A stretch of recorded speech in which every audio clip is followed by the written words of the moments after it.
Gimana kalau misalkan dunia kita dan ada satu dunia yang lain, dimana itu bisa dibilang di dunia kembaran kita yang entangled ini, dia tuh bergerak secara berkebalikan dengan kita gitu loh. Makhluk-makhluk yang ada di sekitaran kerajaan ini tuh makhluk-makhluk kayak makhluk gaib gitu loh, yang bentuknya aneh-aneh banget.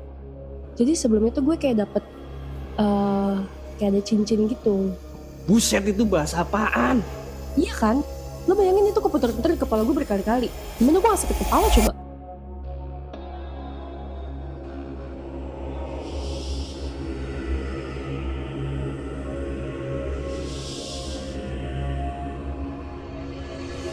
Di episode kemarin Sancakala udah sempet membahas tentang pengalaman pribadi seorang teman ya, Topan. Dalam pengalaman itu dia bercerita tentang pesugihan online. Ada satu bagian di dalam ceritanya yang bikin gue tuh tertarik gitu loh untuk ngebahas ini di episode kali ini. Karena di dalam ceritanya Topan yang lagi dalam perjalanan menuju ke Gunung Wijil, dia sempat tertidur kan. Oh, pas dia tidur ya? Iya, jadi di dalam tidurnya itu dia mimpi bertemu dengan sosok hitam yang gak bisa dideskripsiin wujudnya itu seperti apa. Dan itu berdampak ke dirinya dia pas dia udah bangun. Iya. I see. Menarik banget sih, ini kita bakal bahas mimpi kali ini. Gue juga punya banyak cerita sih tentang ini. Jadi kenapa ini menarik buat kita bahas pada konten Sancakala kali ini? Karena di episode kali ini Sancakala akan membahas tentang dunia alternatif atau dunia paralel dan juga entanglement teori. Jadi secara umum dalam istilah yang paling sederhana itu, quantum entanglement merujuk ke sebuah aspek-aspek dari satu partikel, dari sepasang partikel yang terjerat bergantung pada aspek-aspek dari partikel lainnya. Nggak peduli tuh seberapa jauh jaraknya atau apa yang ada di antara keduanya. Jadi meskipun partikel itu ada dalam jarak yang jauh banget, itu tetap terukur gitu loh. Iya. Nah kalau dianalogiin tuh ibaratnya gini, gimana kalau misalkan dunia kita dan ada satu dunia yang lain, dimana itu bisa dibilang di dunia kembaran kita yang entangled ini, dia tuh bergerak secara berkebalikan dengan kita gitu loh. Iya, bisa berkebalikan atau dengan alternatif yang lain gitu kan. Iya, jadi ini kayak dunia paralel. Ya. Mengenai mimpi itu sendiri, kan dianalogiin sekarang mimpi itu adalah sebuah linggo. Linggo itu adalah keterbatasan bahasa, yang dimana dunia A dan dunia B itu terbatas apa yang disebut alam mimpi atau saat manusia itu tidak sadar. Jadi saat kita sebagai A itu tidur dan bangun sebagai B di dalam dunia yang berbeda, apa yang dialami B itu tidak bisa dideskripsikan oleh bahasanya si A. That's why itu yang disebut mimpi. Jadi mungkin yang dialamin sama si Topan pada waktu itu, ketika dia bermimpi bertemu dengan makhluk besar, itu ternyata mungkin bisa dibilang dirinya yang lain bertemu dengan makhluk itu. Bisa jadi, tapi Topan makanya tidak bisa mendeskripsikan bahwa makhluk itu makhluk apa. Jadi dia bilangnya adalah cuma makhluk besar dan hitam. Sama halnya saat misalnya kita punya mimpi melihat sebuah pohon.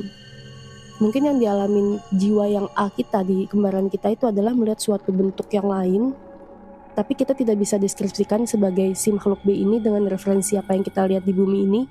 Kita sebutnya itu adalah pohon, padahal itu adalah bentuk yang berbeda. Cuman kita mikirnya itu pohon karena itu mirip sama pohon kalau di sini. Oke.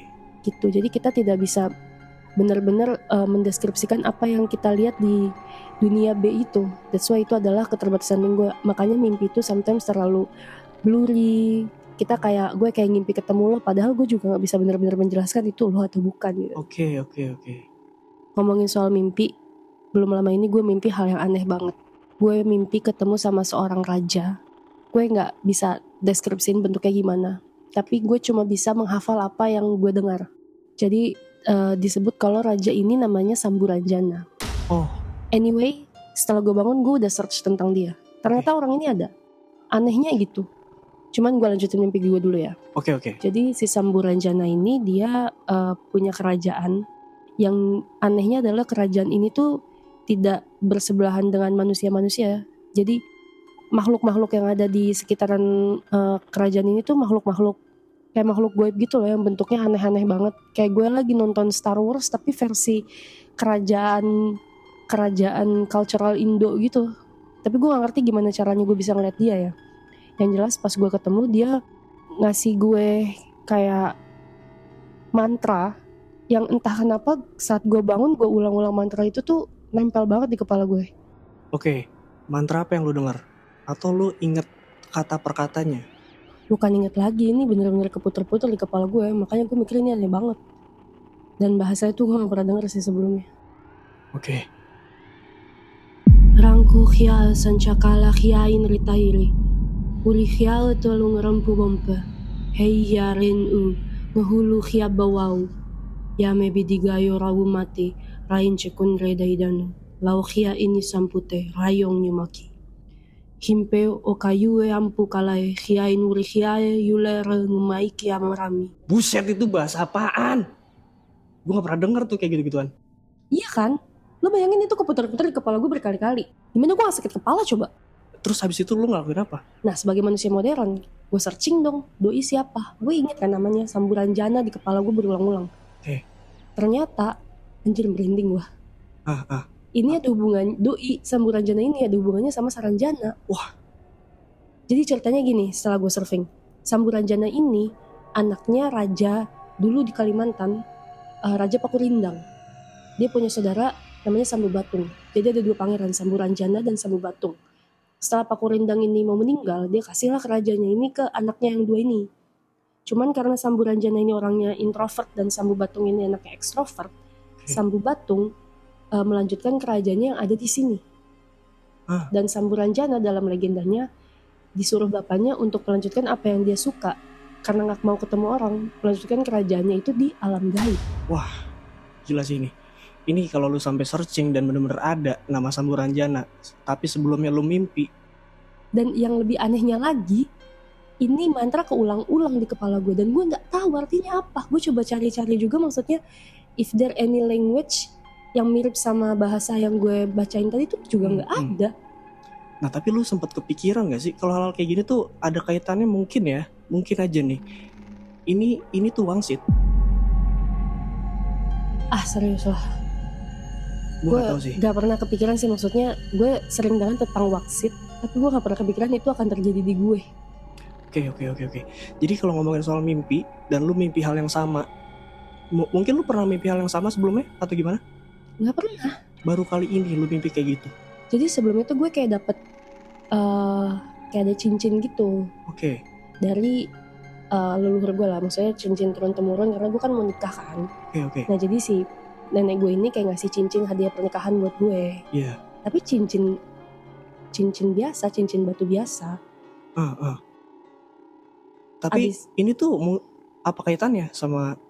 Nah mungkin, gue gak tahu ya, mungkin si batu yang ada di cincin ini tuh batu dari tanah sana. Oh, I see. Makanya gue nih mau nanya ke nenek gue, apakah dia selama pegang cincin ini tuh pernah mimpi yang sama atau enggak. Kalau emang dia pernah mimpi yang sama, berarti ada hubungannya sama mimpi gue. Kalau misalnya enggak, ya emang itu out of nowhere aja gue dapat mimpi ini. Oke. Selama ini, jangan-jangan ya, kalau menurut gue nih, kita kan ngomongin soal mimpi nih. Apa jangan-jangan setiap mimpi itu punya arti, itu satu. Yang kedua, buat yang nggak tahu soal wangsit, ini mungkin gue jelasin dulu ya. Nah, wangsit itu tuh sebenarnya adalah petunjuk. Jadi kalau kita search di KBBI, sebenarnya ada artinya, dan ini artinya cukup mencengangkan sih menurut buat gue. Karena artinya adalah istilah pesan atau amanat gaib. Artinya tuh kayak gitu. Jadi berhubungan sama linggo yang tadi kita bahas, kalau misalnya di dunia ini ada wangsit, berarti linggo ini tuh nggak sempurna ya. Iya. Jadi apa yang seharusnya itu tersaring, ada beberapa part itu yang nggak kesaring. Mungkin berhubungan sama kalau yang gue bisa ingat sampai sekarang itu kan ulangan mantra kan, sama nama yang disebutkan, suara yang bisa gue ulang kembali. Tapi gue nggak bener-bener ingat apa yang gue lihat. Kecuali makhluk-makhluknya itu emang tidak seperti manusia. Kalau misalnya wangsit itu berarti pesan tuh berarti bener tuh Ki. Karena itu kan disampaikan secara verbal kan. Jadi suara itu bisa tembus tuh di antara linggo dan pembatas antara satu dunia dan dunia ini lewat alam gaib. Nah jadi sebenarnya arti mimpi lu tuh apa? Gue nggak tahu sampai sekarang. Tapi mungkin di lain waktu kita bisa pecahin misteri ini bareng-bareng. Oke, jadi gimana nih menurut kalian? Kalau menurut gue sih mimpi itu memang punya misterinya masing-masing. Dan di sini kita udah bahas tadi soal keterbatasan linggo. Dan di sini ada kaitannya juga sama entanglement. Nah, buat yang punya hipotesa atau punya cerita serupa atau punya pengalaman yang sama kayak yang Kiki alamin, pernah dimimpiin atau pernah didatengin sesuatu yang itu bang lo hafal gitu loh bentuknya, boleh silakan komen di bawah.